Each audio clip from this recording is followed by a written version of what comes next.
Le rôle du mari.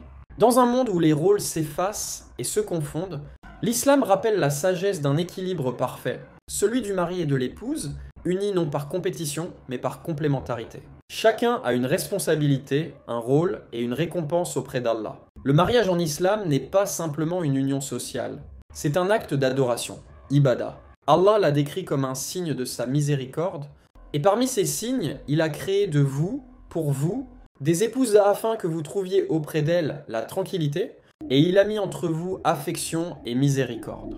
Surat Ar-Rum V21. Dans cette union sacrée, chaque époux a des droits et des devoirs. Le mari et l'épouse sont deux piliers d'un même foyer.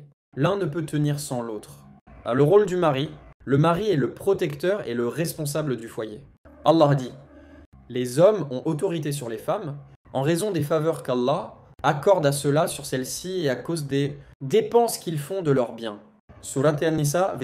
Cette autorité n'est pas une domination, mais une responsabilité morale et spirituelle.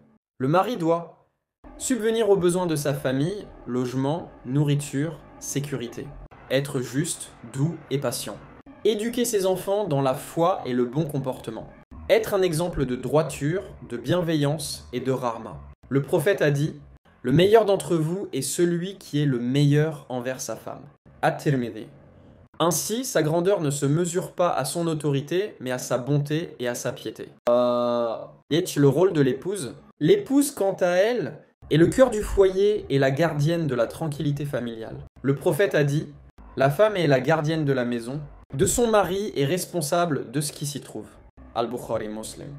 Elle apporte douceur, stabilité et amour. Ses qualités de patience, de pudeur et de dévouement sont des forces spirituelles, pas des faiblesses. Elle soutient son mari dans l'obéissance à Allah, élève ses enfants dans la foi et transforme la maison en un lieu de sakina, paix intérieure. Allah promet une immense récompense à celles qui accomplissent leur rôle avec sincérité.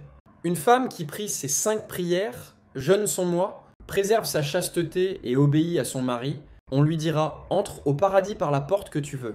Ahmad ibn Hibban. L'harmonie du couple ne vient ni du pouvoir ni de la soumission, mais de la piété partagée. Le mari et l'épouse sont deux partenaires dans la voie d'Allah, chacun servant l'autre par amour pour lui. Quand le mari protège et que l'épouse apaise, le foyer devient un jardin de rahma où Allah fait descendre sa bénédiction.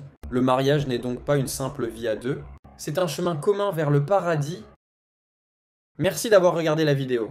Si tu aimes ce genre de contenu, je t'invite à mettre un j'aime, à la commenter, à la partager et à t'abonner. Vérité et Dunya.